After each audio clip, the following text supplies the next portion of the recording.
ગુજરાત માધ્યમિક શિક્ષણ બોર્ડ દ્વારા લેવામાં આવેલી ધોરણ 10ની પરીક્ષામાં રાજ્યનું પરિણામ 82.56% આવ્યું છે તો બીજી તરફ સૌથી વધુ પરિણામ ધરાવતા જિલ્લામાં ગાંધીનગર મોખરે રહ્યું છે।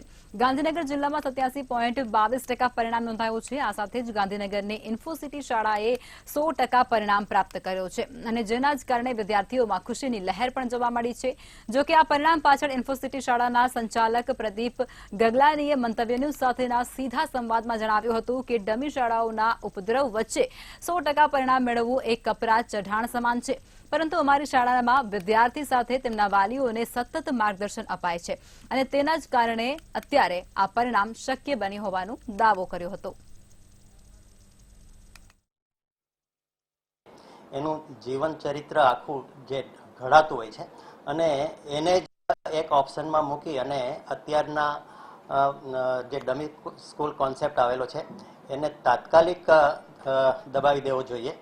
ડમી સ્કૂલ એ વાસ્તવિક રીતે શાળા જે છે એને અવગણવામાં આવે છે એ રીતે કે ભાઈ શાળામાં બાળકનું રજિસ્ટ્રેશન થાય અને બાળકને ભણવા માટે મોટી મોટી ઇન્સ્ટિટ્યૂટ જે હોય છે આખા પેજ ભરી અને એડવર્ટાઇઝથી આકર્ષે છે અને આવી પરિસ્થિતિની અંદર કેટલીક ડમી સ્કૂલના રેફરન્સમાં જે અત્યારે ઉદ્ભવ થયો છે અને શાળાઓ જે છે એ સામાન્ય રીતે સેકન્ડ ઓપ્શનની અંદર પસંદ થતી હોય છે। આવી સિચ્યુએશનની વચ્ચે શાળાઓ અને શાળાઓના શ્રેષ્ઠ પરિણામો લાવવા એ સંચાલક અને વિદ્યાર્થીઓ માટે અને ખાસ કરીને શિક્ષકો માટે પણ ઘણી મુશ્કેલી સર્જતા હોય છે। 100% પરિણામ આવવું એ બહુ મોટી ઉપલબ્ધિ હોય છે। જેમ કહીએ છીએ આપણે કે કોઈ પણ સ્ટુડન્ટ, કોઈ પણ શિક્ષક અને કોઈ પણ વાલી જ્યારે એ ત્રણેયનો સંગમ થાય ત્યારે જ માત્ર અને માત્ર આ વસ્તુ પોસિબલ થઈ શકે એમ હોય છે।